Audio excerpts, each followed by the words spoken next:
It's going to be Mage versus Paladin. It is tied up 1-1, so we will be getting to at least one of those blind pick stages later on. Where if you're new to this format, it's basically they can pick any of the 3 decks that they've used thus far that you see on their screen, and they don't know what their opponent's going to pick. So it gets a little bit interesting when it gets to that stage, but we still have one more match to go for then. Yeah, it really does depend on what Mage is bringing here. There's about 5 or 6 different Mage decks you can see now, which is quite a lot. It's a lot. I think Mage is actually the most versatile class right now in Hearthstone. Yeah. People tend to look at Warlock as the class to show flexibility based off its hero power scaling, but Mage actually has the most archetypes they can see. You can see an aggressive Mage, you can see a mech Mage, you can see a control Mage, you can see a freeze Mage, you can see a Giants medic Mage, quote unquote, that Zedalot's been playing. I'm at 5. You can play Fatigue Mage, and then there's like weird variations of like Strife Crow, Hypes Mage, that like Value Mage, like a mid-range tempo Mage. You're right, absolutely. That's that they call it Value Mage. Yeah, that's a lot. And then now there's like different, even within those archetypes, there's different variations. Are you playing Echo Medivh? Are you playing, you know, the super high-end cards like Alex Straza? Well, Mech Warper heavily indicates what kind of Mage deck this is. Yeah, it's Mech Mage.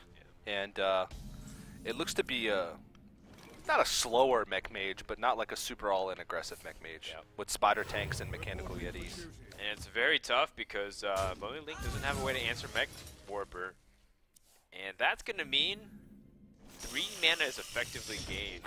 Wow. Yeah, that's the worst feeling in the world when you don't have a way to deal with Mech Warper or like Undertaker or... Well, because now even if he deals with Mech Warper, it's like the damage has been done. There's now a 2 mana spider tank out there, which is like a slightly worse version of Millhouse Manastorm. Yeah. Yeah, so he goes ahead in hero powers instead of throwing out the Knife Juggler, just because he's pretty sure that his next play is going to be True Silver Champion anyway.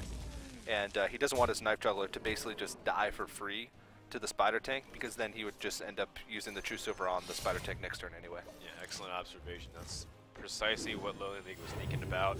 There's a lot of synergy with Knife Juggler in the Paladin deck with Muster for Battle and just the hero power, so no need to toss it away unnecessarily. You can get some clutch juggles later on in the game. You might. It might be your way to.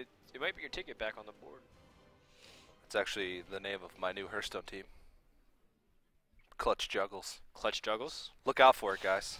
Ranked 5s coming. Yeah, the stipulation of everybody's contract is that. Your ranked 5 teams called Clutch Juggles. Still have to play your placement matches, though. Yeah.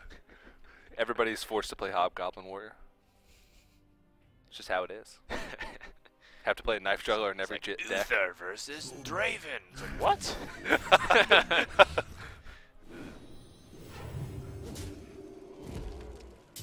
Guess it doesn't feel good to smack the Yeti, but it's most likely you're gonna have to kill it that way anyways. It's just, I guess it's interesting in case his opponent plays a Sludge Belcher himself. So the nightmare scenario would be if he plays Sludge Belcher and now he has to get through that, his True Silver doesn't get to attack the ideal scenario. Or the ideal minion. I guess he was thinking that since he has Consecrate in his hand, even if he had played a Sludge Belcher, he could have just branded in and then consecrated up. So very important to have that equality and consecration combo. Now, one thing that does make this Mech Mage incredibly scary is that it's very versatile throughout the early parts of the game. Even if it starts off slow, which this is a reasonably slow start for Mech Mage. They usually can explode out the game. They scale into the mid-game very powerfully with spare parts and Antonidas.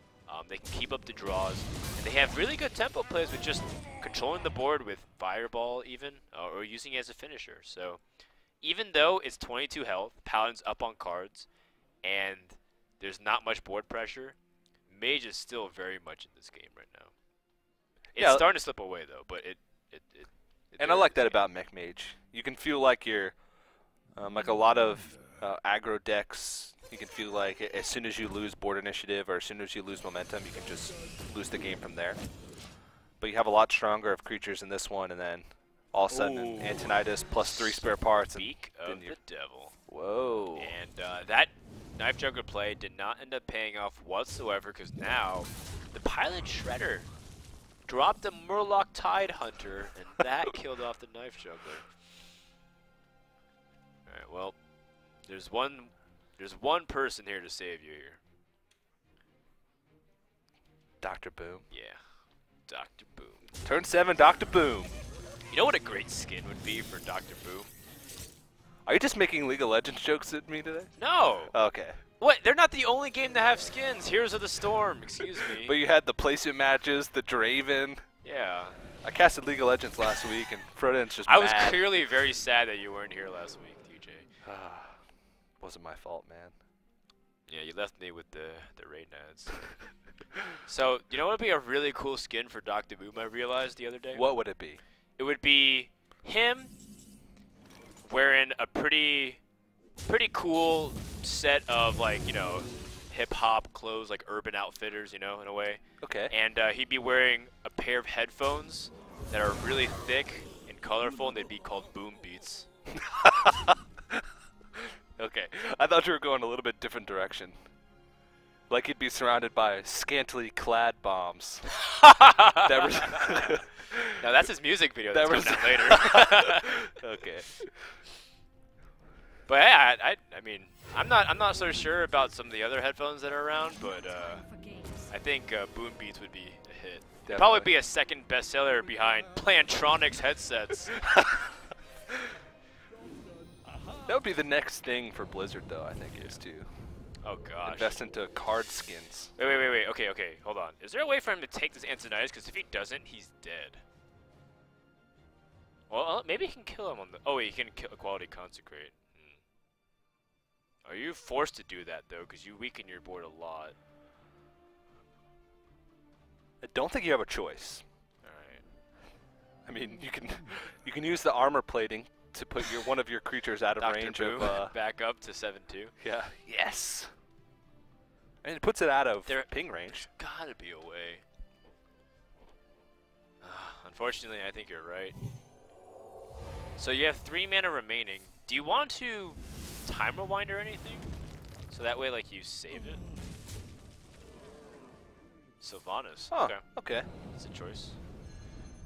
And then the armor plating on Dr. Boom. Yeah, I think if I would have time rewinded anything, it'd be that. I mean, it was basically between that and the Dr. Boom, but... Yeah, I mean, More power Dr. on the board. Boom's battle cry is really powerful, but more importantly, it keeps the damage on board. Did he not attack with the Sylvanas? No, he did. Okay. Yeah, he definitely. There's no way he did that much damage without attacking it. Okay. Oh, yeah, I see. like that he kept Dr. Boom on the board because it's more power and it's more mana. Okay. Oh, Lilitheb. Yeah. And he's going to be able to freeze, but... He's dead to a Choose-Over champion still. It's scary. Any moment, he might be able to get killed off here.